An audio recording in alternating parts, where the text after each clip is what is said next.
الحمد لله وحده والصلاة والسلام على من لا نبي بعده أما بعد فأعوذ بالله من الشيطان الرجيم بسم الله الرحمن الرحيم والفجر وليال عشر والشفع والوتر والليل إذا يسر هل في ذلك قسم لذي حجر ألم تر كيف فعل ربك بعاد إرم ذات العماد التي لم يخلق مثلها في البلاد وثمود الذين جابوا الصخر بالواد وفرعون ذي الأوتاد الذين طغوا في البلاد فأكثروا فيها الفساد فصب عليهم ربك سوط عذاب إن ربك لبالمرصاد فأما الإنسان إذا ما ابتلاه ربه فأكرمه ونعمه فيقول ربي أكرمن وأما إذا ما ابتلاه فقدر عليه رزقه فيقول ربي أهانن كلا بل لا تكرمون اليتيم ولا تحاضون على طعام المسكين وتأكلون التراث أكلا لما وتحبون المال حبا جما كلا إذا دكت الأرض دكا دكا وجاء ربك والملك صفا صفا وجيء يومئذ بجهنم يومئذ يتذكر الإنسان وأنى له الذكرى يقول يا ليتني قدمت لحياتي فيومئذ لا يعذب عذابه أحد ولا يوثق وثاقه أحد يا أيتها النفس المطمئنة ارجعي إلى ربك راضية مرضية فادخلی فی عبادی وادخلی جنتی صدق اللہ العظیم۔ یہ سورۃ الفجر ہے، اس میں 30 آیات ہیں۔ اس سورہ میں اللہ تعالی نے 3 مضامین بیان فرمائے ہیں۔ پہلی 14 آیات میں بعض سرکش قوموں کا ذکر ہے، اس کے بعد 6 آیات میں اللہ کی یہ سنت بیان کی گئی ہے کہ وہ انسان کو کبھی دے کر آزماتا ہے اور کبھی اس سے لے کر اس کو محروم رکھ کر آزماتا ہے۔ تیسرے نمبر پر 10 آیات میں قیامت کی ہولناکیوں کا بیان ہے اور یہ بتایا گیا ہے کہ انسان اس دن 2 قسموں میں تقسیم ہو جائیں گے، بعض سعادت مند ہوں گے اور بعض بدبخت۔ اللہ پاک ہم سب کو سعادت مندوں میں سے بنائے اور اٹھائے۔ سورت کی ابتدا میں اللہ نے 4 چیزوں کی قسمیں کھائی ہیں۔ فرمایا کہ والفجر، فجر کی قسم۔ فجر کا وقت بڑا مبارک وقت ہے، دن کا آغاز ہوتا ہے، کائنات انگڑائی لے کر جاگ اٹھتی ہے، چرند پرند اس وقت اللہ کی تسبیح میں مشغول ہوتے ہیں۔ انسان کے لیے عبادت اور مناجات کا وقت ہے، اور خوش قسمت ہیں وہ لوگ کہ جن کے ہر دن کی فجر کا آغاز اللہ کے ذکر، عبادت، تلاوت، دعا اور نماز سے ہوتا ہے۔ دوسری قسم ولیال عشر، 10 راتوں کی قسم۔ یہ کون سی 10 راتیں ہیں؟ زیادہ تر مفسرین اس طرف گئے ہیں کہ اس سے مراد ذوالحجہ کی ابتدائی 10 راتیں ہیں۔ یہ ابتدائی 10 دن وہ ہیں جس میں اہل ایمان حج کے مناسک اور حج کے اعمال کی طرف متوجہ ہوتے ہیں۔ عاشقوں کے دل میں محبت اور عشق کا شعلہ روشن ہوتا ہے، کیونکہ حج ایسی عبادت ہے کہ جس میں عشق اور محبت کا پہلو غالب ہے۔ ہر عبادت کا اپنا الگ ڈھنگ، رنگ، اسلوب، ذائقہ اور کیفیت ہے۔ حج جو ہے یہ عاشقانہ عبادت ہے، اور ان 10 راتوں کی حدیث میں بھی بڑی فضیلت آئی ہے۔ بخاری اور ترمذی میں حضرت عبداللہ بن عباس رضی اللہ عنہما کی روایت ہے، فرمایا کہ ذوالحجہ کے جو ابتدائی 10 دن ہیں ان میں اعمال صالحہ کی قدر و قیمت سال بھر کے بقیہ سارے ایام سے زیادہ ہے۔ تو یہ بڑے قیمتی 10 دن اور بڑی قیمتی 10 راتیں ہیں۔ وَلَيَالٍ عَشْرٍ، 10 راتوں کی قسم، وَالشَّفْعِ وَالْوَتْرِ، جفت کی قسم اور طاق کی قسم۔ اس کائنات میں جو کچھ ہے یا جفت ہے یا طاق ہے، تو گویا کہ اللہ نے سارے جہاں کی قسم کھائی ہے۔ بلکہ حقیقت تو یہ ہے کہ اس کائنات کی ہر چیز جوڑا جوڑا ہے سوائے اللہ پاک کی ذات کے، جیسا کہ حضرت عبداللہ بن عباس رضی اللہ عنہما سے روایت ہے، وہ فرماتے ہیں کہ اللہ وتر وانتم شفع، ایک اللہ صرف طاق ہے، باقی سارے کے سارے جفت اور جوڑا اور شفع ہے۔ کائنات کی ہر چیز جوڑا جوڑا، کوئی چیز ایسی نہیں جس کا دوسرا جوڑا، جس کی دوسری مثل، جس کی دوسری ضد وہ موجود نہ ہو۔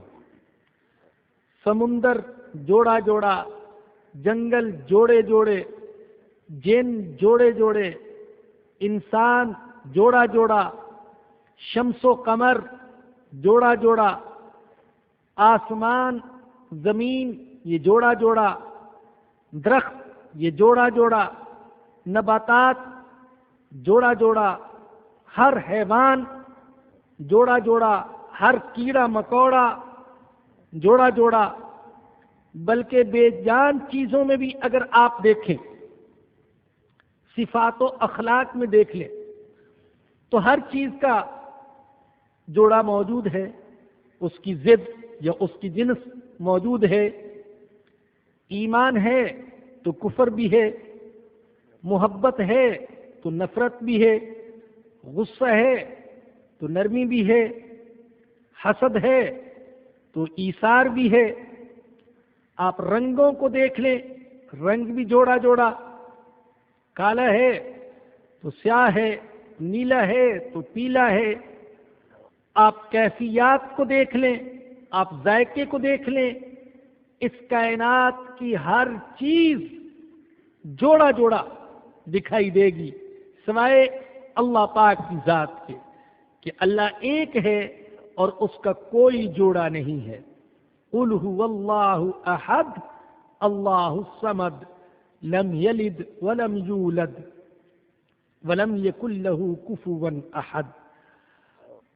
قرآن کریم نے اس وقت دعویٰ کیا تھا جس وقت کہ کوئی سائنسی تحقیق نہیں ہوئی تھی، وَمِن كُلِّ شَيْءٍ خَلَقْنَا زَوْجَيْنِ، ہم نے ہر چیز کا جوڑا جوڑا پیدا کیا ہے، لعلکم تذکرون، تاکہ تم نصیحت حاصل کرو۔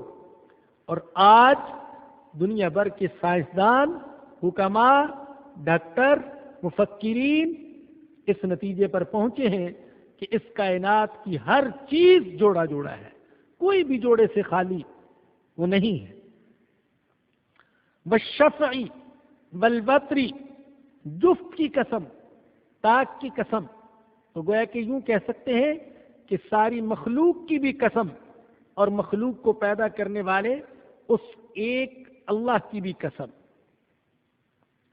چوتھی قسم واللیل اذا یسری، رات کی قسم جب کہ وہ چلتی ہے، رات کی قسم جب کہ وہ چلتی ہے۔ سرا یسری، اس کا معنی ہوتا ہے چلنا، انسان کا، حیوان کا، کسی چیز کا چلنا۔ اللہ نے گویا کہ ایسا لفظ رات کے لیے استعمال کیا کہ وہ کوئی جاندار چیز ہے جو کہ چل رہی ہے، جو کہ جا رہی ہے۔ رات جانے کے لیے ہے، رات کے بعد صبح کا آنا یقینی ہے۔ ایسا نہیں ہے کہ ہمیشہ رات رہے گی، رات کے بعد صبح آ کر رہے گی۔ باطل اور کفر یہ بھی ایک رات ہے، ایک ظلمت ہے، ایک اندھیرا ہے، ایک تاریکی ہے۔ یہ باطل ہمیشہ نہیں رہے گا، حق کا سویرا ہو کر رہے گا۔ اللہ پاک کے ہاں حق کے سویرے کے لیے جو وقت مقرر ہے وہ وقت آئے گا اور حق کا سویرا ہوگا۔ اس لیے مایوس ہونے کی ضرورت نہیں، مسلمان کی شان نہیں کہ مایوس ہو جائے، لیکن یہ مطلب نہیں کہ باطل پر مطمئن ہو جائے، باطل کو مٹانے کی اور حق کو لانے کی اپنے طور پر کوشش کرتا رہے، لیکن باطل ہمیشہ نہیں رہے گا، یہ یقین دل کے اندر ہونا چاہیے۔ باطل کا اندھیرا ختم اور حق کا سویرا ہو کر رہے گا۔ یہ 4 قسمیں کھائیں، فجر کی قسم، 10 راتوں کی قسم، جفت اور طاق کی قسم، رات کی قسم جب کہ وہ چلتی ہے۔ لیکن اس کے بعد جواب قسم ذکر نہیں کیا گیا، جیسا کہ جو حضرات درس میں مسلسل شریک ہو رہے ہیں وہ جانتے ہیں کہ قسم کے بعد جواب قسم آتا ہے، جس دعوے پر قسم کھائی جاتی ہے وہ آتا ہے، یہاں وہ مذکور نہیں ہے۔ تو وہ کیا ہے؟ وہ یہاں پر کلام سے محذوف ہے، کلام میں ذکر نہیں کیا گیا لیکن مراد ہے۔ اور وہ کیا؟ اقسم لکم ان ہؤلاء المجرمین سیعذبون، میں اللہ ان ساری چیزوں کی قسمیں کھا کر کہتا ہوں کہ ان مجرموں کو عذاب دیا جائے گا، میں ان کو ایسے نہیں چھوڑوں گا۔ پھر فرمایا کہ حل فی ذالک قسم لذی حجر، کیا اس میں قسم ہے اہل عقل کے لیے؟ جو میں نے 4 قسمیں کھائی ہیں، تو کیا ان 4 قسموں میں کچھ سبق ہے تمہارے لیے؟ الم تر کیف فعل ربک بعاد، کیا تم نے نہیں دیکھا کہ تیرے رب نے قوم عاد کے ساتھ کیسا معاملہ کیا؟ کون سی قوم عاد؟ ارم ذات العماد، عاد ارم، لمبے لمبے ستونوں والی۔ عاد، قوم عاد 2 گزری ہیں، عاد اولا اور عاد ثانیہ۔ قوم سمود کو بھی عاد کہا جاتا ہے، یہ عاد ثانیہ ہے، لیکن یہ قوم سمود یعنی عاد ثانیہ یہ عاد اولا سے 200 سال بعد ہوئی ہے۔ تو فرمایا کیا تم کو پتہ نہیں تمہارے رب نے قوم عاد کے ساتھ کیا کیا؟ یعنی عاد ارم، لمبے لمبے ستونوں والے، ذات العماد، لمبے لمبے ستونوں والے۔ اس کا ایک مطلب تو یہ ہے کہ ان کے قد ستونوں جیسے تھے، لمبے لمبے قد، اور اپنے قد آور ہونے پر ان کو بڑا ناز تھا۔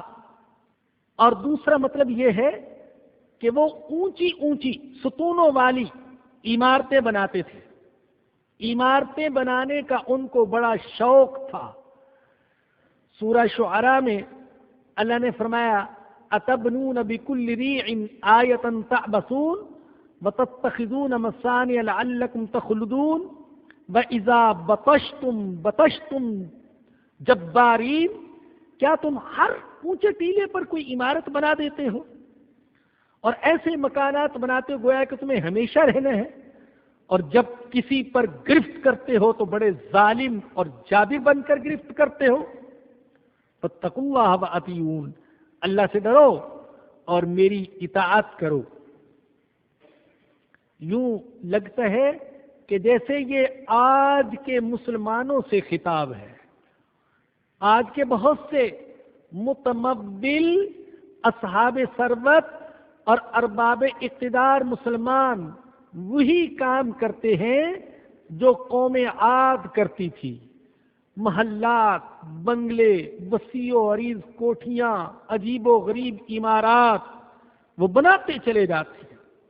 ہر ملک میں ایک محل بنا لیتے ہیں جس میں بعض اوقات سال میں صرف چند دن قیام کرنا ہوتا ہے، اور ہم اخبارات میں جو پڑھتے رہتے ہیں تو اس سے پتہ چلتا ہے کہ ہمارے ہاں کے ایک ڈپٹی کمشنر کا بنگلہ اور کوٹھی وہ یورپ کے بعض بادشاہوں کے محلات اور مکانات سے بھی زیادہ وسیع و عریض ہوتے ہیں۔ تو قوم عاد کے اندر یہ ایک خرابی پائی جاتی تھی، زندگی سے شدید محبت، وسیع و عریض مکانات، بلند و بالا عمارتیں، اللہ کی مخلوق پر جبر و قہر، ظلم و ستم، کسی پر گرفت کرتے تو بڑی سختی سے گرفت کرتے۔ التی لم یخلق مثلها فی البلاد، خود اللہ کہتے ہیں کہ قوم عاد ایسی تھی کہ اس جیسی قوم شہروں میں پیدا نہیں کی گئی، اس جیسی قد آور اور طاقتور قوم دنیا میں نہیں گزری۔ بعض تفاسیر میں لکھا ہے کہ ان کا ایک ایک فرد ایسی بھاری چٹان اٹھا لیتا تھا جسے 10 افراد بڑی مشکل سے اٹھا سکے، ایک ایک فرد اٹھا لیتا تھا۔ جب زمین پر چلتے تو زمین تھر تھراتی تھی۔ اس قوت و طاقت نے ان کو دھوکے اور غرور میں مبتلا کر دیا، اور قرآن کہتا ہے وہ خود کہنے لگے من اشد منا قوہ، ہم سے زیادہ طاقتور کون ہے۔ انہیں اپنی طاقت پر بڑا ناز تھا۔ اللہ نے انہیں سب سے ہلکی چیز سے ہلاک کیا۔ سب سے ہلکی چیز ہوا ہے۔ سورۃ الحاقہ میں ہے وَأَمَّا عَادٌ فَأُهْلِكُوا بِرِيحٍ صَرْصَرٍ عَاتِيَةٍ سَخَّرَهَا عَلَيْهِمْ 7 لَيَالٍ و8 أَيَّامٍ حُسُومًا فَتَرَى الْقَوْمَ فِيهَا سَرْعًا كَأَنَّهُمْ أَعْجَازُ نَخْلٍ خَاوِيَةٍ، 7 دن اور 8 راتیں مسلسل ہوا چلتی رہی۔ ہوا نے اٹھایا اور اٹھا کر ان کو پٹخا۔ اللہ کہتا ہے ایسے لاشیں پڑے ہوئے تھے جیسے کھجور کے تنے اور کھجور کے سڑے ہوئے درخت ہوتے ہیں، ایسے پڑے ہوئے تھے۔ وَثَمُودَ الَّذِينَ جَابُوا الصَّخْرَ بِالْوَادِ، دوسری قوم کا ذکر کیا۔ کیا تم نے نہیں دیکھا قوم سمود کو جو وادی میں پتھروں کو تراشتے تھے؟ اس سے مراد قوم صالح ہے۔ یہ تبوک اور مدینہ کے درمیان رہتے تھے۔ ان کے اندر بڑے بڑے انجینئر، کاریگر اور صناع اور معمار پیدا ہوئے۔ سورہ شعراء کی آیت نمبر 149 میں اللہ نے فرمایا وَتَنْحِتُونَ مِنَ الْجِبَالِ بُيُوتًا فَارِهِينَ، وہ تکبر سے اکڑتے ہوئے پہاڑوں کو تراش تراش کر اس میں اپنے مکانات بناتے تھے۔ بعض تفاسیر میں لکھا ہے کہ انہوں نے 1700 شہر تعمیر کیے اور ہر شہر سنگ مرمر سے بنا ہوا، اور عمریں اتنی طویل تھیں کہ 300 سال اور 500 سال کی عمر ان میں سے بعض کو عطا کی گئی۔ ان کو بھی اپنی مادی طاقت نے، ظاہری طاقت نے گھمنڈ میں مبتلا کر دیا، اللہ کا عذاب آیا اور یہ زلزلے سے سارے کے سارے ہلاک ہو کر رہ گئے۔ تیسری قوم جس کا اللہ نے یہاں ذکر فرمایا وَفِرْعَوْنَ ذِي الْأَوْتَادِ، کیا تم نے نہیں دیکھا کہ اللہ نے میخوں والے فرعون کے ساتھ کیا کیا؟ میخوں والا فرعون، ذی الاوتاد، اوتاد وتد کی جمع ہے، وتد میخ کو کہتے ہیں، کیل کو کہتے ہیں، لیکن عربی زبان میں اوتاد کا معنی بلند عمارت بھی ہے۔ فرعونیوں نے بھی بلند و بالا عمارتیں بنائی۔ یاد رکھیے کہ فرعون کسی ایک بادشاہ کا نام نہیں تھا، فرعون ایک عہدے پر فائز ہونے والے کا نام تھا، اس لیے فرعون تاریخ میں ایک نہیں گزرا، فرعون کئی گزرے ہیں۔ اور قرآن کی سچائی پر قربان جائیے کہ قرآن نے کسی فرعون کا نام نہیں لیا، فرعون جو عہدے کا عنوان تھا اس کو تو ذکر کیا، لیکن متعین طور پر کسی فرعون کا نام نہیں لیا ہے۔ وَإِذْ أَنْجَيْنَاكُمْ مِنْ آلِ فِرْعَوْنَ، بنی اسرائیل سے کہا کہ تمہیں نجات دی آل فرعون سے۔ اور کہا جاتا ہے کہ حضرت موسیٰ علیہ السلام کے زمانے ہی میں 2 فرعون گزرے، ایک فرعون نہیں 2 فرعون گزرے۔ اگر تاریخ سے واقعی یہ بات ثابت ہو جائے کہ حضرت موسیٰ علیہ السلام کے زمانے ہی میں 2 فرعون گزرے تو اس سے قرآن کی صداقت ثابت ہوتی ہے کہ قرآن نے ایک متعین فرعون کا ذکر نہیں کیا بلکہ اس عہدے پر فائز ہونے والے کا نام ذکر کیا۔ تو قرآن کی سچائی پر حرف نہیں آتا، لیکن وہ کتابیں جن میں کسی ایک متعین فرعون کا ایک شخص کا نام ذکر کیا گیا، تو اگر تاریخ سے ثابت ہو جائے کہ ایک شخص نہیں تھا حضرت موسیٰ علیہ السلام کے زمانے میں حکمران، 2 تھے، تو پھر ان کتابوں کی سچائی پر حرف آئے گا۔ تو فرعون اس عہدے پر فائز ہونے والا، تو یہ ایک تو انہوں نے بلند و بالا عمارتیں بنائیں۔ احرام مصر تو آپ جانتے ہیں، دنیا کے جو 7 عجائبات ہیں ان میں سے ایک عجوبہ احرام مصر بھی ہے۔ اس زمانے میں چٹانوں کو تراش تراش کر انہوں نے اپنے مقبرے کے طور پر جو احرام بنائے، آج تک کے سائنسدان اور صناع اور کاریگر اور انجینئر ان کی ذہانت پر، ان کی مسلسل محنت پر حیران اور ششدر ہے کس طریقے سے ان عمارتوں کو بنایا گیا۔ تو یہ معنی بھی ہو سکتا ہے بلند و بالا عمارتوں والے فرعون، اور اوتاد کا معنی لشکر بھی ہے، لشکروں والے فرعون۔ اور اس کا ایک معنی یہ بھی کیا گیا کہ فرعون اپنے مخالفین کے ہاتھوں میں کیلیں ٹھوک دیا کرتے تھے، تو فرمایا کہ وہ فرعون ذی الاوتاد، کیا تم نے دیکھا نہیں میخوں والے فرعون کے ساتھ تیرے رب نے کیسا معاملہ کیا؟ الذین طغوا فی البلاد، جنہوں نے شہروں میں سرکشی کی، فاکثروا فیہا الفساد، بہت زیادہ فساد برپا کر دیا، ظلم کرتے تھے، قتل کرتے تھے، اللہ کے حکموں کو توڑتے تھے، معاصی میں غرق تھے۔ تو کیا ہوا؟ فصب علیہم ربک صوت عذاب، ان پر تیرے رب نے عذاب کا کوڑا برسایا، ہر ایک پر اللہ کا عذاب آیا۔ اللہ نے سورہ عنکبوت میں فرمایا فَكُلًّا أَخَذْنَا بِذَنبِهِ، ان میں سے ہر ایک کو اس کے گناہ کی وجہ سے ہم نے پکڑا۔ فَمِنْهُمْ مَنْ أَرْسَلْنَا عَلَيْهِ حَاصِبًا، کسی پر تیز ہوا چلا دی۔ وَمِنْهُمْ مَنْ أَخَذَتْهُ الصَّيْحَةُ، کسی کو ایک چنگاڑ نے آ پکڑا۔ وَمِنْهُمْ مَنْ خَسَفْنَا بِهِ الْأَرْضَ، اور ان میں سے کسی کو ہم نے زمین میں دنسا دیا۔ وَمِنْهُمْ مَنْ أَغْرَقْنَا، اور ان میں سے کسی کو ہم نے پانی میں غرق کر دیا۔ وَمَا كَانَ اللَّهُ لِيَظْلِمَهُمْ، اللہ ظلم کرنے والا نہیں، وَلَكِنْ كَانُوا أَنفُسَهُمْ يَظْلِمُونَ، بلکہ وہ اپنے اوپر خود ہی ظلم کرنے والے تھے، انہوں نے تباہی کے اسباب خود جمع کیے۔ إِنَّ رَبَّكَ لَبِالْمِرْصَادِ، بے شک تیرا رب گھات میں ہے۔ ایسا نہیں کہ ان پر تو عذاب نازل ہوا اور دوسرے ظالموں اور سرکشوں کو اللہ چھوڑ دے گا، اللہ گھات میں ہے، دیکھ رہے کون ظالم ہے۔ اس کو ایک وقت تک ڈھیل تو دیتے ہیں، لیکن ایسا نہیں ہو سکتا کہ کبھی اس پر اللہ کا عذاب نہ آئے۔ جو ظالم ہیں ان پر اللہ کا عذاب آ کر رہے گا۔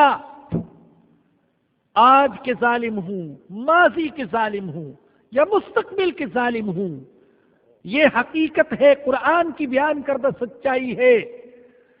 اگر ابھی تک کچھ ظالموں کو اللہ نے ڈھیل دے رکھی ہے تو حقیقت یہ ہے کہ میری ناقص سوچ تو یہ ہے کہ ایسا لگ رہا ہے کہ بڑے ظالم چھوٹے ظالموں پر ظلم کر رہے ہیں۔ ہاں، ایسی ہی کچھ صورت ہے، بڑے ظالم چھوٹے چھوٹے ظالموں پر ظلم کر رہے ہیں۔ یہ ہمارے عالم اسلام کے حکمران یہ چھوٹے چھوٹے ظالم ہیں، اللہ نے ان پر امریکہ جیسے بڑے ظالم کو مسلط کر رکھا ہے، لیکن اللہ پاک ظالم کو پکڑے گا، یہ اللہ کا وعدہ ہے۔ جب ہم نے واقعی اپنے آپ کو اس قابل بنا دیا کہ اللہ کی نصرت نازل ہو، اللہ ہماری مدد فرمائے، تو ظالم کا ہاتھ پکڑا جائے گا۔ ان ربک لبالمرصاد، بے شک تیرا رب گھات میں ہے۔ فَأَمَّا الْإِنسَانُ إِذَا مَا ابْتَلَاهُ رَبُّهُ فَأَكْرَمَهُ وَنَعَّمَ،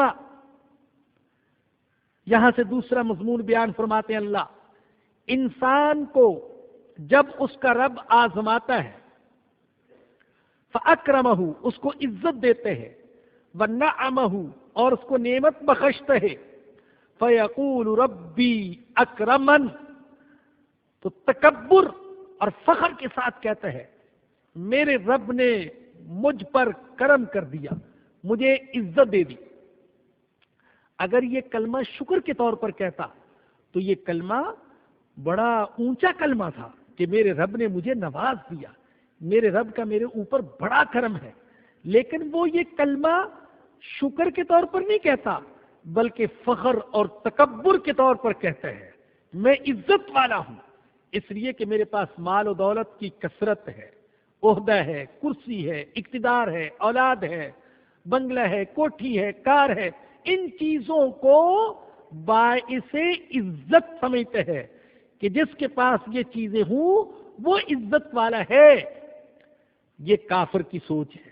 وَأَمَّا إِذَا مَا ابْتَلَاهُ فَقَدَرَ عَلَيْهِ رِزْقَهُ فَيَقُولُ رَبِّي أَهَانَنِ، لیکن اللہ اگر اس کو دوسرے طریقے سے آزماتا ہے اور اس پر روزی تنگ کر دیتے ہیں تو کہتا ہے میرے رب نے مجھے ذلیل کر دیا، میں تو ذلیل ہو گیا۔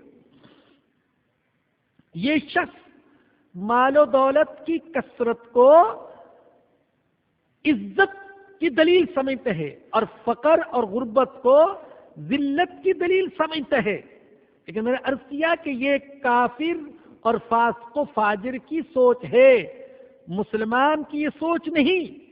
مسلمان کی سوچ تو یہ ہے کہ عزت ایمان اور اعمال سے ہے، مال کا ہونا ضروری زندگی گزارنے کے لیے، لیکن مال کا ہونا یہ اللہ کے نزدیک کسی کے محترم اور مکرم ہونے کی نشانی نہیں ہے۔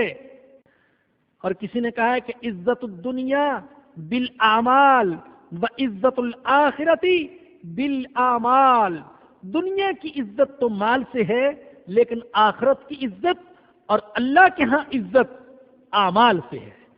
ان اکرمکم عند اللہ اتقاکم، اللہ کے نزدیک تم میں سے سب سے زیادہ عزت والا وہ ہے جو سب سے زیادہ تقوی والا ہے۔ رزق تو اپنے اپنے مقدر اور اپنے اپنے نصیب کے مطابق ملتا ہے۔ کسی کے پاس رزق کا زیادہ ہونا اس بات کی نشانی نہیں ہے کہ وہ اللہ کا محبوب اور اللہ کا پیارا ہے۔ اگر مال کی کثرت اللہ کے محبوب ہونے کی نشانی اور مال کی قلت اور غربت اللہ کے ناراض ہونے کی نشانی ہے، معاذ اللہ، تو پھر تو اس کا یہ مطلب ہوا کہ موسیٰ علیہ السلام سے اللہ ناراض تھا اور فرعون سے اللہ راضی تھا، ہارون علیہ السلام سے اللہ ناراض تھا اور قارون سے اللہ راضی تھا، اور ابو جہل سے اللہ راضی تھا، اور ہمارے آقا حضرت محمد الرسول اللہ صلی اللہ علیہ وسلم سے اللہ ناراض تھا۔ مال کی کثرت یہ اللہ کے محبوب ہونے اور اللہ کے راضی ہونے کی نشانی نہیں ہے۔ ایک حدیث میں مسند احمد میں روایت ہے کہ ہمارے آقا صلی اللہ علیہ وسلم نے فرمایا، ان اللہ قسم بینکم اخلاقکم، اللہ نے تمہارے درمیان تمہارے اخلاق بھی تقسیم کیے ہیں، جیسا کہ تمہارے درمیان اللہ نے رزق کو تقسیم کیے ہے، اور فرمایا کہ ان اللہ یؤتی الدنیا لمن یحب ولمن لا یحب، اللہ دنیا اپنے محبوب کو بھی دیتے ہیں اور اپنے دشمن کو بھی دیتے ہیں، ولا یؤتی الدین الا لمن حبہ، لیکن اللہ پاک دین صرف اپنے محبوب کو دیتے ہیں، اپنے دشمن کو دین نہیں دیتا ہے۔ کسی کے پاس دین، ایمان، اخلاق اور اعمال صالحہ کا ہونا یہ اس بات کی دلیل ہے کہ اللہ اس سے راضی ہے۔ اگر اللہ اس سے راضی نہ ہوتا تو اس کو اپنے دین پر چلنے کے لیے، دین کی خدمت کے لیے، دین پر عمل کے لیے قبول نہ فرماتا۔ مسلمان کی شان یہ ہے کہ وہ ہر حال میں اللہ کی رضا پر راضی رہے، وہ دے تو بھی راضی رہے اور وہ محروم رکھے تو بھی راضی رہے۔ یہ بات سمجھانے کے لیے بار بار سمجھا چکا ہوں۔ اس کا یہ مطلب نہیں ہے کہ اگر کوئی بیمار ہے تو اپنی بیماری کا علاج نہ کرے، بے روزگار ہے تو روزگار تلاش نہ کرے، غریب ہے تو اپنے حالات کو بدلنے کی کوشش نہ کرے، کوشش ضرور کرے لیکن اللہ کی رضا پر راضی رہے۔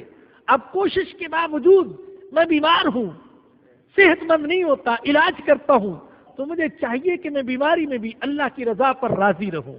اللہ میں اس بیماری پر راضی ہوں۔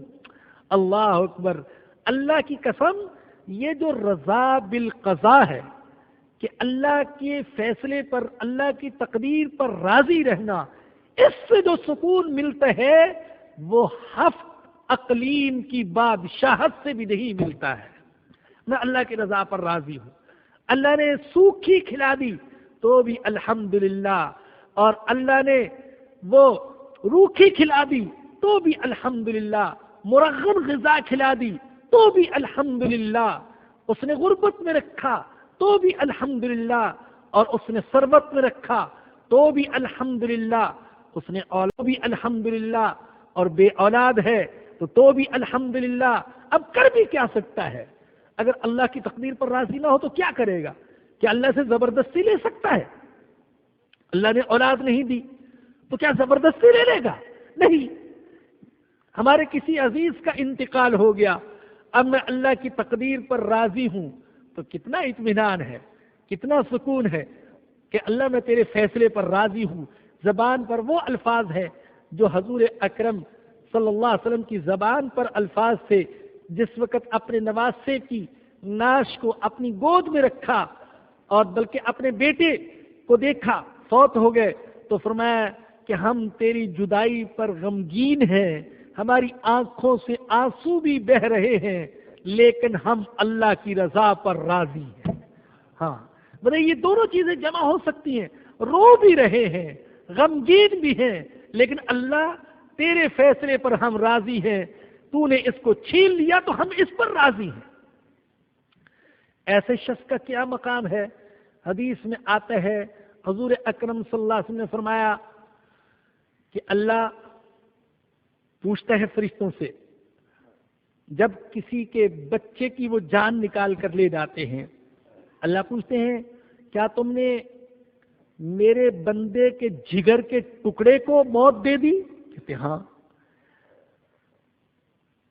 میرے بندے کے بیٹے کو جب موت آئی، اس کی روح نکلی، تو میرا بندے نے اس وقت کیا کہا؟ تو فرشتے عرض کرتے ہیں کہ اے اللہ اس نے اس وقت بھی یہی کہا الحمدللہ، اے اللہ میں تیرے فیصلے پر راضی ہوں۔ تو اللہ فرشتوں سے کہتے ہیں میرے اس بندے کے لیے جنت میں ایک محل بنا دو اور اس محل کا نام ہی رکھ دو بیت الحمد، یہ حمد کا گھر، اللہ کی تعریف کا گھر۔ تو ہر حال میں اللہ کے فیصلے پر راضی ہو، جس حال میں وہ رکھے۔ آپ کو وہ سنا چکا ہوں، لیکن ایمان تازہ کرنے کے لیے دوبارہ سناتا ہوں، اکثر یہ واقعہ سناتا رہتا ہوں۔ حضرت میاں صدیق صاحب رحمہ اللہ درد گردہ میں مبتلا تھے، اور درد گردے کی وجہ سے اپنے کمرے میں گرمیوں کی دوپہر میں ریت ڈلوا لیتے، سادہ زمانہ، اور اس پر لوٹتے پوڑتے تھے، اور ریاستی اور فارسی زبان کو ملا کر ایک شعر بنایا ہوا تھا، وہ پڑھتے رہتے تھے۔ وہ کیا تھا؟ لطف سجن دم بدم قہر سجن گاہ گاہ۔ وہ جو سجن ہے، وہ جو اللہ ہے، وہ جو حقیقی دوست ہے، اس کا لطف و کرم تو ہر وقت ہوتا ہے، لیکن اس کی طرف سے تکلیف اور پریشانی کبھی کبھی ہوتی ہے، کبھی کبھار تکلیف اور پریشانی بھی ہو جاتی ہے۔ لطف سجن دم بدم قہر سجن گاہ گاہ، ایویں سجن واہ واہ تے اوویں سجن واہ واہ۔ وہ اس حالت میں رکھے تو بھی ہم واہ واہ کہیں گے، اور اس حالت میں رکھے تو بھی ہم واہ واہ کہیں گے۔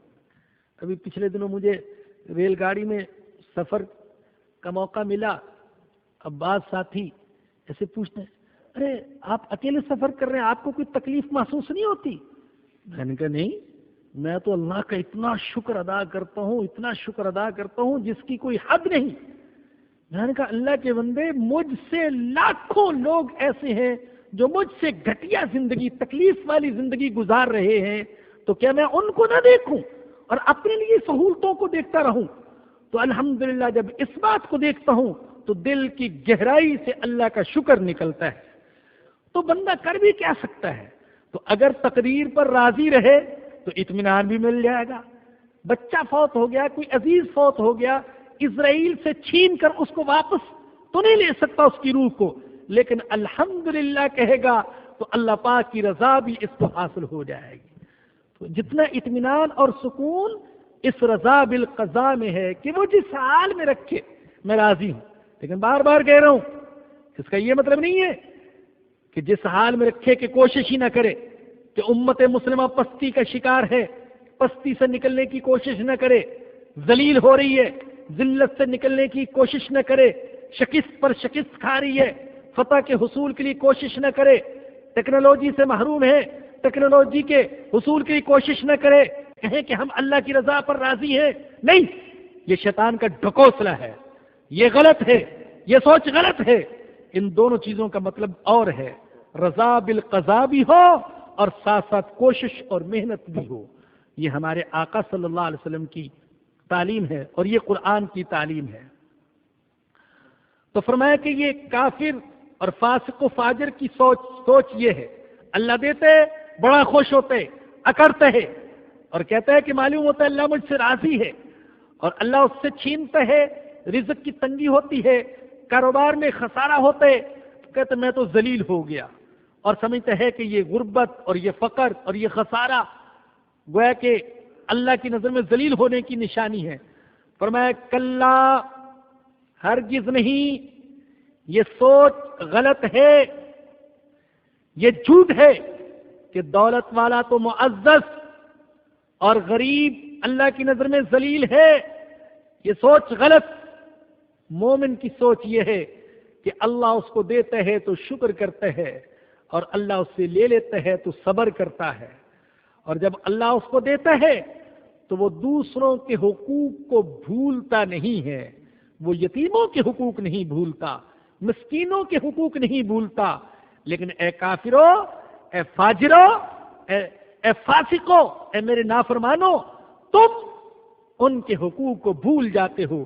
کلا بل لا تکرمون الیتیم، تم یتیم کی قدر نہیں کرتے ہو، ولا تحاضون علی طعام المسکین، اور مسکین کو کھلانے پر ایک دوسرے کو ترغیب نہیں دیتے ہو، خود بھی نہیں کھلاتا مسکین کو، بھوکے کو، اور دوسروں کو ترغیب بھی نہیں دیتا۔ یہ گویا کہ بخل کا آخری درجہ ہے۔ عملاً کچھ نہیں کر سکتا تو زبان بھی نہیں ہلاتا کہ کسی کو ترغیب دے دے کہ بھئی یہ پریشان حال ہے، اس کی پریشانی دور کر دو، میرا پڑوسی ہے، میں جانتا ہوں اس کے حالات ابتری کا شکار ہیں، اس کے ساتھ تعاون کرنے کا زیادہ اجر و ثواب ہے، لیکن یہ زبان نہیں ہلاتا، میں کیوں کروں؟ وَلَا تَحَاضُّونَ عَلَىٰ طَعَامِ الْمِسْكِينِ وَتَأْكُلُونَ التُّرَاثَ أَكْلًا لَمًّا، اور تم وراثت کو سمیٹ کر کھا جاتے ہو، بہنوں کی وراثت، عورتوں کی وراثت، بچوں کی وراثت سمیٹ سمیٹ کر کھا جاتے ہو، ان میں میراث کو صحیح تقسیم نہیں کرتے ہو۔ زمانہ جاہلیت میں سوچ یہ تھی کہ میراث کے اندر بچوں اور عورتوں کا کوئی حق نہیں، ان کے ہاں گویا کہ اصول یہ تھا، وہ کہا کرتے تھے کیف نعطی المال من لا يركب فرسا ولا يحمل سلاحا ولا يقاتل عدوا، جو گھوڑے پر سوار نہیں ہو سکتا اور ہتھیار اٹھا نہیں سکتا اور دشمن کا مقابلہ نہیں کر سکتا، اس کو میراث میں سے ہم کیسے حصہ دیں؟ تو گویا کہ عورتیں اور بچے یہ میراث سے محروم تھے۔ یہ قرآن کا طبقہ خواتین پر احسان عظیم ہے۔ قرآن نے عورتوں کا میراث میں حصہ بیان کیا، اور آپ کو یہ یاد ہونا چاہیے، یہ بات ذہن نشین ہونی چاہیے کہ پورے قرآن میں سورۃ الرجال، مردوں کی صورت تو کوئی نہیں، سورۃ النساء موجود ہے، عورتوں کی صورت، سورۃ النساء 4 پارے میں، اور اس صورت میں اللہ نے زیادہ تر خواتین کے حقوق۔ آج ہماری بھولی بھالی سیدھی سادی بہنوں، بیٹیوں اور ماؤں کے ذہنوں میں یہ بات بٹھا دی گئی کہ معاذ اللہ، اسلام تو تمہیں حقوق نہیں دیتا، اور یورپ کی گندی تہذیب اور ثقافت تمہیں حقوق دیتی ہے۔ اور یہ حقوق کیا ہیں؟ بے پردہ پھرنے کے حقوق، معاذ اللہ عزت اور عصمت کو بے قیمت کرنے کا حق، اور بازار کی پتلیاں بنا دینے کا حق، اشتہاروں میں استعمال کرنے کا حق اور ہونے کا حق، اور عریانیت پھیلانے کا حق، اور مردوں کی ہوس پوری کرنے کا حق، اس کو حقوق سمجھ لیا گیا۔ یہ حقوق نہیں، حقوق تو وہ تھے جو اسلام نے عورت کو دیے تھے۔ حضور اکرم صلی اللہ علیہ وسلم نے جو عورت کو حقوق دیے ہیں، چاہے وہ مالی حقوق ہوں، معاشی حقوق ہوں، ازدواجی حقوق ہوں، اسلام نے عورت کے حقوق کی آواز اس وقت بلند کی جب دنیا کے بعض مباحث میں، بعض مذاہب میں یہ بحث ہو رہی تھی کہ عورت انسان بھی ہے یا کہ نہیں ہے، عورت کی انسانیت پر بحث ہو رہی تھی۔ اس وقت اسلام نے عورت کے حقوق بیان کیے اور بتایا کہ عورت مرد کی طرح حقوق رکھتی ہے۔ فرمایا کہ وَلِلرِّجَالِ عَلَيْهِنَّ دَرَجَةٌ، دوسرے وَلَهُنَّ مِثْلُ الَّذِي عَلَيْهِنَّ بِالْمَعْرُوفِ، فرمایا کہ جیسے عورتوں پر کچھ حقوق ہیں، عورتوں کے بھی کچھ حقوق ہیں۔ ماں کی حیثیت سے حقوق، بیٹی کی حیثیت سے حقوق، آپ اندازہ کیجئے، اور بیوی کی حیثیت سے حقوق۔ فرمایا کہ ماں کے قدموں کے نیچے جنت ہے، یہ اسلام نے بتلایا۔ فرمایا جو بیٹی کی صحیح پرورش کر لیتے میرے ساتھ ایسے ہوگے جنت میں جیسے ہاتھ کی یہ 2 انگلیاں ہیں۔ بیوی کی حیثیت سے فرمایا کہ لوگوں تم میں سے سب سے بہتر وہ ہے جو اپنی بیوی کے ساتھ سب سے اچھا ہے، اور فرمایا کہ میں محمد صلی اللہ علیہ وسلم اپنی بیویوں کے ساتھ سب سے اچھا معاملہ کرنے والا ہوں۔ تو عرض یہ کر رہا تھا کہ یہ زمانہ جاہلیت میں ہوتا تھا اور آج بھی ہو رہا ہے۔ آج کا مسلمان بھی بہنوں اور بیٹیوں کو میراث نہیں دیتا، کہتے ہیں کہ ہم نے ان کی شادی پر اتنا خرچ کر دیا۔ تو شادی تو آپ نے بیٹے کی بھی بڑے دھوم دھام سے کی تھی، اس پر بھی بڑا خرچہ کیا، اس کو شمار نہیں کرتے۔ اور کس نے کہا تھا کہ دھوم دھام کے ساتھ خرچہ کرو؟ جو اللہ نے حکم دیا کہ ان کی میراث ان کو دو، وہ حکم تو پورا نہیں کرتے، اور جو معاشرے اور سوسائٹی کا رواج ہے کہ دھوم دھام سے شادی کی جائے اور جہیز دیا جائے، اس رسم کو پورا کرتے ہو۔ وَتَأْكُلُونَ التُّرَاثَ أَكْلًا لَمًّا، وراثت کو سمیٹ کر کھا جاتے ہو۔ وَتُحِبُّونَ الْمَالَ حُبًّا جَمًّا، اور فرمایا کہ تم مال سے شدید محبت کرتے ہو، شدید محبت۔ اللہ ایسا لگتا ہے ہمارے اندر کی کمزوریاں بیان کر رہا ہے۔ ہم اللہ کے سامنے کھڑے ہیں اور اللہ ہمارے اندر کی کمزوریاں کھول کھول کر بیان کر رہا ہے۔ تم مال سے بڑی شدید محبت کرتے ہو، ایسی محبت کہ معلوم ہوتا ہے کہ مال کی عبادت شروع کر دی تم نے، اور مال کی پرستش شروع کر دی، مال کے سامنے رکوع اور سجدے شروع کر دیے۔ وہ جو حدیث میں آیا، بخاری میں حدیث ہے، ہمارے آقا صلی اللہ علیہ وسلم نے فرمایا تعیسا عبد الدینار والدرہم والقطیفہ والخمیسہ، ہلاک ہو جائے دینار کا بندہ اور درہم کا بندہ اور کپڑے کا بندہ اور چادر کا بندہ، روپے پیسے اور مال و متاع کا بندہ، ان کی بندگی کرنے والا۔ ان اوتی راضیہ وان لم یؤت لم یرضى، اگر دیا جائے تو بڑا خوش ہوتا ہے، نہ دیا جائے تو خوش نہیں ہوتا۔ بعض ایسے بھی تھے حضور اکرم صلی اللہ علیہ وسلم ان کو دیتے تو بڑے خوش ہوتے، کہتے محمد بڑے اچھے آدمی ہیں، اور اگر کبھی حضور نہ دیتے تو ناراض ہو جاتے۔ فرمایا کہ یہ اللہ کے بندے نہیں ہیں، یہ روپے پیسے ڈالر اور پاؤنڈ کے بندے ہیں۔ وَتُحِبُّونَ الْمَالَ حُبًّا جَمًّا، کلا ہرگز نہیں، غافل و باز آ جاؤ ظلم سے، فساد سے، یتیموں کے حقوق دبانے سے، بہنوں کی اور بیٹیوں کی میراث کھانے سے باز آ جاؤ۔ تمہارے سامنے وہ دن آنے والا ہے اذا دکت الارض دکن دکا، جب زمین کو کوٹ کوٹ کر برابر کر دیا جائے گا، اونچ نیچ ختم ہو جائے گی، نہ کوئی پہاڑ باقی رہے گا نہ ٹیلا۔ وجاء ربک والملک صفا صفا، اور تیرا رب صف در صف فرشتوں کے ساتھ آئے گا، فرشتوں کی صفوں کی صفیں، اور رب تعالی کا جلال، اس کی تجلی کا اظہار، بیچ میں انسانوں کا مجمع، چاروں طرف سے فرشتوں نے گھیرا ہوا، اور اللہ کی عدالت قائم، سچی عدالت، عدل کی عدالت، انصاف کامل کی عدالت۔ دنیا میں عدل کامل کبھی نہیں ہو سکتا، عدل کامل نہیں ہو سکتا، لیکن اس دن عدل کامل ہوئے گا۔ اللہ آئے گا، فرشتوں کی صفوں کے ساتھ آئے گا۔ کیسے آئے گا؟ وہ آنے کا انداز کیسے ہوگا؟ یہ وہ آیات ہیں جن کو ہم متشابہات کہتے ہیں۔ کیا مطلب ان کا؟ کہ ہم اس بات پر تو ایمان رکھتے ہیں کہ اللہ فرشتوں کے ساتھ آئیں گے، لیکن کس کیفیت کے ساتھ آئیں گے یہ کیفیت آج ہمیں معلوم نہیں ہے۔ اللہ جانتے ہیں کہ کس کیفیت کے ساتھ وہ آئیں گے۔ وَجِيءَ يَوْمَئِذٍ بِجَهَنَّمَ، اور اس دن جہنم کو حاضر کر دیا جائے گا، جہنم کو حاضر کر دیا جائے گا۔ اب جہنم کو کیسے حاضر کیا جائے گا؟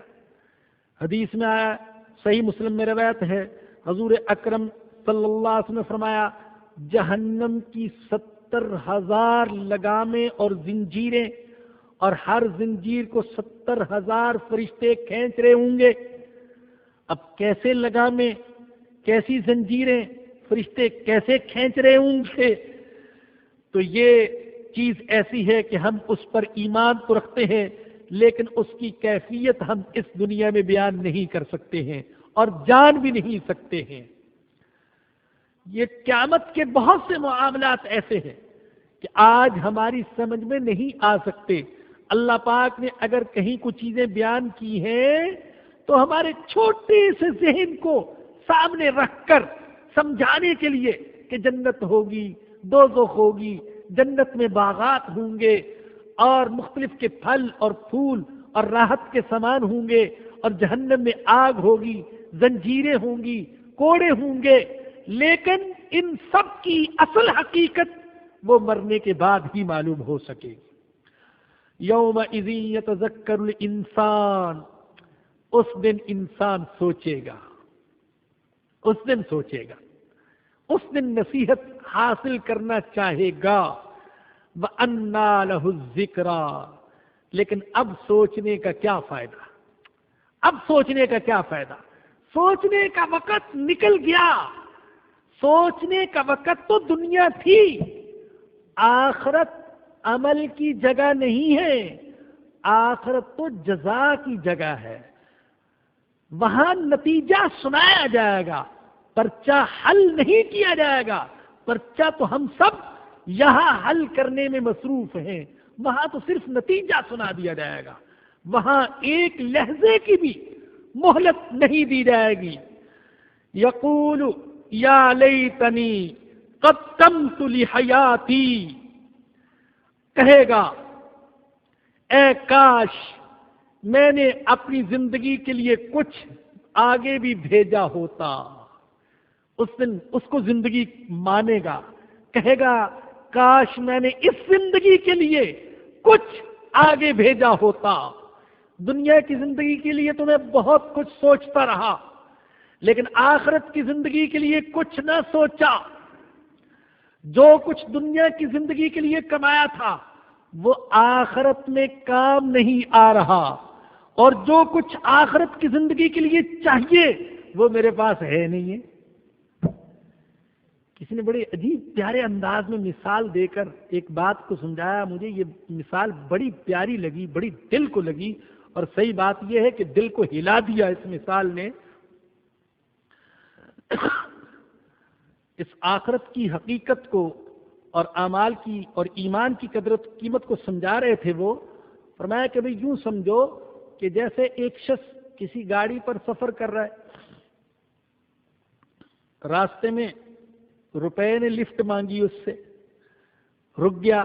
کون ہو بھائی؟ روپیہ ہوں۔ کس کام آتے ہو؟ اس نے کہا میرے ذریعے سے گھڑی خرید سکتے ہو، چشمہ خرید سکتے ہو، کپڑے خرید سکتے ہو، آئیے تشریف لائیے۔ بٹھا لیا، آگے گئے۔ پاؤنڈ نے لفٹ مانگی، روکا۔ ہم کون ہو؟ پاؤنڈ ہوں، بڑی طاقتور کرنسی ہوں۔ کس کام آ سکتے ہو؟ کوٹھی بنا سکتے ہو، بنگلہ بنا سکتے ہو، اور رسم و رواج پورے کر سکتے ہو، آئیے۔ آپ کی تو مجھے ضرورت ہے، آپ کی تلاش میں مارا مارا پھر رہا ہوں۔ ان کو بھی بٹھا لیا۔ آگے پاؤنڈ نے لفٹ مانگی، وہ کس کام آتے ہیں؟ اس نے کہا میں تو اس وقت دنیا کا بادشاہ ہوں، میں بہت سارے کام کر سکتا ہوں۔ اللہ معاف فرمائے، میں تو جھوٹ کو سچ، سچ کو جھوٹ بس بنا سکتا ہوں، پولیس خرید سکتا ہوں، قانون خرید سکتا ہوں، کیا کچھ نہیں کر سکتا؟ آئیے، آپ کی مجھے ضرورت ہے۔ آگے گیا، تب ایک اور صاحب نے ہاتھ روکا، ہاتھ دیا، گاڑی کو روکا، پوچھا ارے آپ کون ہیں؟ کہا کہ میں ایمان ہوں۔ ارے آپ کس کام آتے ہیں؟ انہوں نے کہا میں اس دنیا میں کام نہیں آتا، میں تو مرنے کے بعد کام آؤں گا، کہ مجھے اس وقت دنیا میں جو کام آنے والی چیزیں ہیں ان کی ضرورت ہے، آپ کی ضرورت نہیں ہے جو مرنے کے بعد کام آئیں گے۔ چھوڑ دیا ایمان کو۔ آگے کسی نے پھر گاڑی کو روک لیا، ارے آپ کون؟ کہنے کہ میں ملک الموت ہوں، آپ کی روح نکالنے کے لیے آیا، چلیے اگلے سفر میں۔ اچھا اگلے سفر میں کس کس چیز کی ضرورت ہے؟ میرے پاس روپیہ بھی ہے، پاؤنڈ بھی ہے، ڈالر بھی ہے، سونا بھی ہے، چاندی بھی ہے۔ انہوں نے کہا نہیں، اگلے سفر میں ان چیزوں کی ضرورت نہیں، وہاں تو ایمان اور اعمال صالحہ کی ضرورت ہے۔ اب ان سے مہلت طلب کرتا ہے، تھوڑی سی مہلت دے دو، میں گاڑی کو واپس لے جا کر وہ راستے میں ایمان تھا اس کو ساتھ لیتا ہوا آؤں۔ تو کہا جائے گا نہیں، اس گاڑی کو اب آگے سفر کی تو اجازت ہے، پیچھے جانے کی اجازت نہیں ہے، اس میں تو ریورس گیئر ہی ختم کر دیا گیا ہے، اب یہ گاڑی آگے جا سکتی ہے، پیچھے نہیں جا سکتی۔ تو اس وقت کہے گا یا لیتنی قدمت لحیاتی، اے کاش میں نے اپنی اس زندگی کو بھی یاد رکھا ہوتا اور اس کے لیے بھی کیا ہوتا، اپنا مستقبل سوچتا رہا، اپنی اولاد کا مستقبل سوچتا رہا، اور صرف 10 سال کا مستقبل نہیں، 50 سال کا، 100 سال کا مستقبل سوچتا رہا۔ میں صحیح کہتا ہوں، ہم میں سے بعض لوگوں نے جو دنیا اکٹھی کر رکھی ہے، اگر وہ صحیح طریقے سے خرچ کرتے رہیں تو 500 سال تک ان کے ہاں غربت آنے کا کوئی امکان نہیں ہے۔ اتنی دنیا اکٹھی کر رکھی ہے، اتنا دنیا کا مستقبل بنا رکھا ہے، لیکن وہ جو حقیقی مستقبل ہے اس مستقبل کے لیے کچھ نہیں کیا۔ کہتے ہیں آج جمع کریں کل کام آئے گا، پوری قوم کے ذہنوں میں یہ بات بیٹھی ہوئی، آج روپیہ جمع کریں کل کام آئے گا، لیکن آج عمل کریں کل کام آئے گا، آج اللہ کی راہ میں دیں کل کام آئے گا۔ یہ سوچ ذہنوں سے نکل گئی، لیکن اس وقت کہے گا یا لیتنی قدمت لحیاتی، اے کاش میں نے اپنی اس زندگی کے لیے بھی کچھ آگے بھیجا ہوتا، آخرت کے اکاؤنٹ میں بھی کچھ کرنسیاں جمع کرائی ہوتی۔ اور آپ جانتے ہیں وہاں کی کرنسی روپیہ، پاؤنڈ اور ڈالر، درہم، دینار نہیں ہے، وہاں کی کرنسی تو ایمان ہے، ایمان ہے، نماز ہے، روزہ ہے، حج ہے، زکوٰۃ ہے، صدقہ خیرات ہے، سچائی ہے، دیانتداری ہے، ایثار ہے، احسان ہے، محبت ہے، یہ چیزیں آخرت کی کرنسی ہیں۔ فَيَوْمَئِذٍ لَّا يُعَذِّبُ عَذَابَهُ أَحَدٌ، اس دن اس جیسی سزا کوئی نہیں دے گا، اس جیسی سزا کوئی نہیں دے سکے گا۔ جتنی سزاؤں کا تم تصور کر سکتے ہو کر لو، ہلاکو چنگیز خان فرعون اور دور حاضر کا چنگیز بش، سب کی سزاؤں کا تصور کر لو، کوئی بھی اس جیسی سزا پھر نہیں دے سکے گا، اس کی سزا اور انداز کی ہوگی۔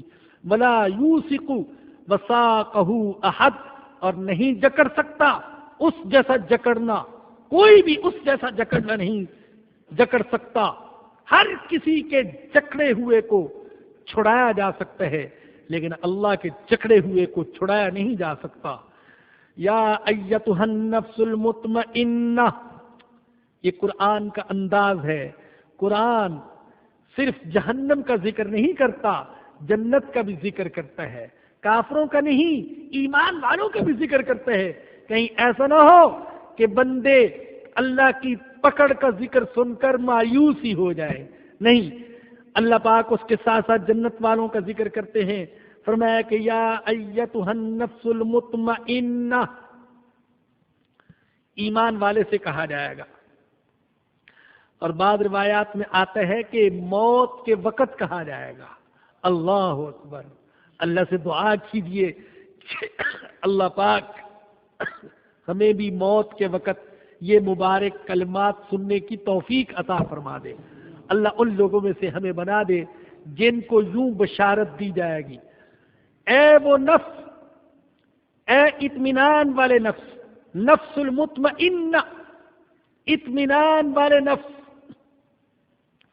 اللہ پر اطمینان، قیامت پر اطمینان، اللہ کے نبی کی باتوں پر اطمینان، قرآن پر اطمینان، اللہ فقیری میں رکھے تو اطمینان، اللہ امیری میں رکھے تو اطمینان۔ آپ پڑھ چکے نا کہ کافر کا طریقہ تو یہ ہے،